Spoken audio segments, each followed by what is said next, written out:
আবু হুরায়রা রাদিয়াল্লাহু আনহু থেকে বর্ণিত, নবী করিম সাল্লাল্লাহু আলাইহি ওয়াসাল্লাম বলেছেন, সাবআতুন, 7 শ্রেণী মানুষ, ইউযিল্লুহুমুল্লাহু ইয়াওমাল কিয়ামাহ ইয়াওমা লা যিল্লা ইল্লা যিল্লুহ। কিয়ামতের মাঠে 7 শ্রেণীর মানুষকে আল্লাহ পাক তার আরশের ছায়ায় ছায়া দিবেন, যেদিন এই ছায়া ব্যতীত অন্য কোনো ছায়া থাকবে না।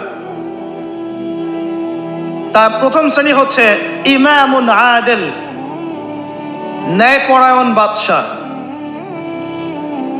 যেটা এই বিশ্বে খুঁজে পাওয়া খুব দুষ্কর। কারণ ন্যায় বিচার প্রতিষ্ঠা করাটাও দুষ্কর। ঠিক তো বলছেন? কয়েকটা কথা আপনাদেরকে শোনাই।